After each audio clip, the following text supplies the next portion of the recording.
염소와 할머니와 욕심쟁이 도둑.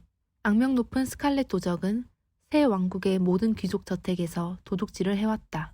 그의 재빠른 손길을 막을 금고도 그의 교활함을 따라올 경비병도 없었다. 하지만 그림스파이어 산 기슭에 서서 구름 속으로 사라지는 뾰족한 봉우리를 올려다보니 그의 다리는 가을 낙엽처럼 떨렸다. 젠장, 이 높이. 그는 목에 두른 빨간 스카프를 꽉 쥐며 중얼거렸다. 왜 그 늙은 마법사는 보물을 좋고 안전한 지하실에 숨기지 않는 거지? 산은 믿을 수 없이 높게 솟아 있었고 그 가파른 절벽은 아침 이슬로 반짝였다. 정상 근처 어딘가에 끝없는 황금의 오브가 있었다. 평생을 편히 살 수 있게 해줄 보물이었다. 할 수 있어, 스칼렛.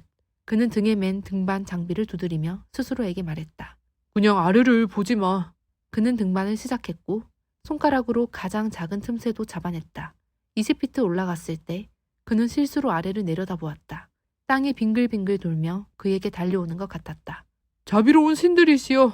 그는 바위 절벽을 연인처럼 꼭 껴안으며 비명을 질렀다.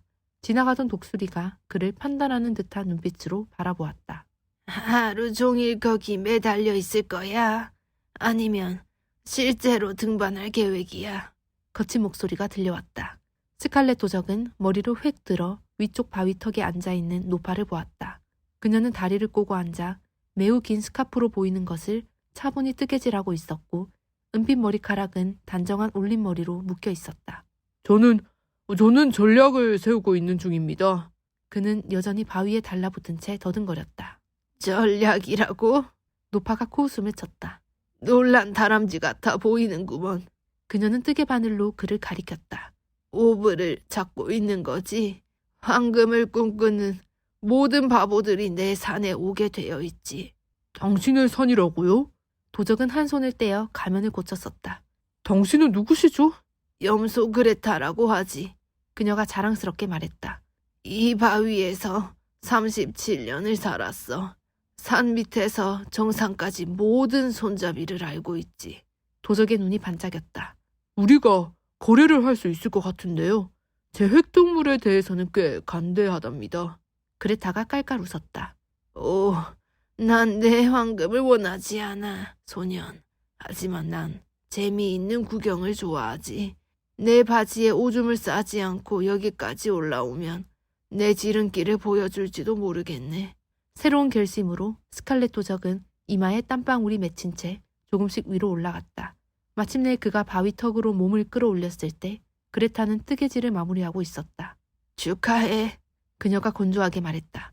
30피트 오르는데 겨우 30분밖에 안 걸렸네. 지름길은요? 그가 헐떡이며 물었다. 그레타는 웃으며 세 개의 금리를 드러냈다. 산 양을 다 본 적 있나? 농담하시는 거죠? 스칼렛 도적이 그레타가 특이한 휘파람으로 불러낸 거대하고 털이 수북한 짐승을 바라보며 말했다. 이 뿔 달린 괴물을 염소라고 부를 수 있다면 전쟁마보다 더 크게 서 있었고 사람을 끌 수 있을 만한 구부러진 뿔을 가지고 있었다. 바솔로뮤를 만나보게. 그레타가 그 생물의 수염을 쓰다듬으며 말했다. 얘는 새끼였을 때부터 나와 함께했어. 그녀는 자신의 농담에 깔깔 웃었다. 바솔로뮤는 불편한 지성이 담긴 호박색 눈으로 도적을 응시했다. 그는 콧김을 내뿜으며 차가운 산 공기 속으로 두 줄기의 증기를 보냈다. 그냥 등반하는 게 나을 것 같습니다. 도적이 뒤로 물러서며 말했다. 그레타는 어깨를 으쓱했다. 마음대로 하게. 오브는 해질녘에 깨어나는 세 개의 머리를 가진 뱀이 지키고 있을 뿐이야. 자네는... 그녀가 태양을 흘끗 보았다. 약 4시간 정도 남았어. 등반은 이틀이 걸릴 거야. 도적은 침을 꿀꺽 삼켰다. 좋아요. 하지만 제가 죽으면 돌아와서 당신을 귀신으로 쫓아다닐 겁니다. 줄 서게. 그레타가 대답하며 그가 거대한 염소에 올라타도록 도왔다. 그가 다시 생각할 틈도 없이 바솔로뮤는 앞으로 뛰어나가 바위턱에서 거의 보이지 않는 발판으로 뛰어올랐다. 도적은 비명을 지르며 염소가 불가능한 각도로 위로 뛰어오르는 동안 두꺼운 털을 움켜쥐었고 염소의 발굽은 발판이 없어 보이는 곳에서도 디딜 곳을 찾아냈다. 산 쪽으로 몸을 기울여. 그레타가 뒤에서 소리쳤는데 어떻게든 걸어서 따라잡고 있었다. 그리고 비명 지르지 마. 눈사태가 일어날 거야. 도적은 입술을 피가 날 때까지 깨물었고 바솔로뮤가 가파른 절벽과 좁은 바위 턱을 헤쳐나가는 동안 눈을 꼭 감았다. 염소는 중력을 거스르는 것 같았고 때로는 도적의 위장이 목구멍으로 치솟게 만드는 간격을 옆으로 뛰어넘기도 했다. 죽을 거야. 죽을 거야.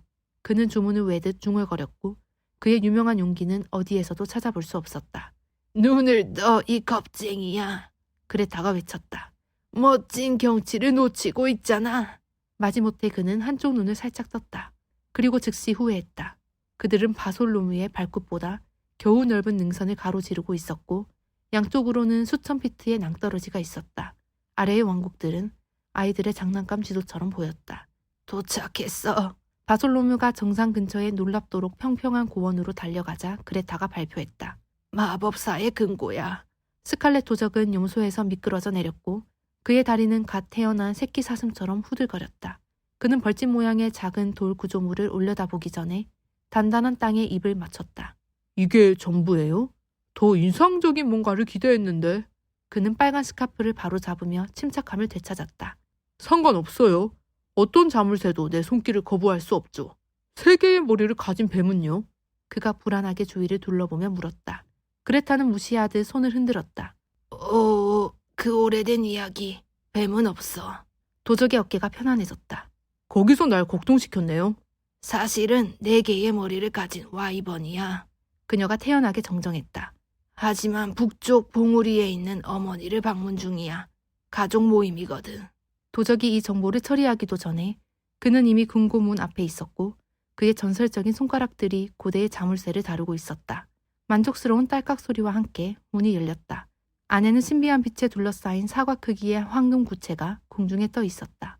끝없는 황금의 오브. 그는 경건하게 속삭이며 그것을 향해 손을 뻗었다. 내가 당신이라면 그러지 않을 텐데. 그레타가 경고했다. 하지만 이미 늦었다. 그의 손가락이 오브를 감싸자마자 이상한 따끔거림이 그의 팔을 타고 올라왔다. 오브는 녹아내려 그의 손을 액체 황금으로 덮었고 그것은 빠르게 퍼져 그의 전신을 뒤덮였다. 무슨 일이 벌어지고 있는 거죠?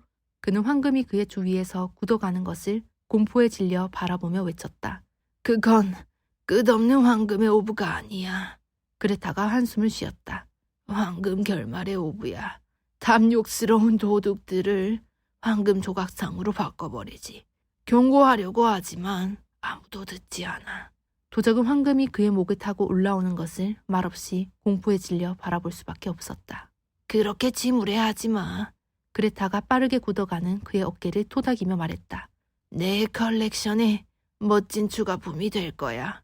황금이 그의 얼굴을 덮고 그의 분노 표정을 영원히 고정시키자 그레타는 바솔로무에게 돌아섰다.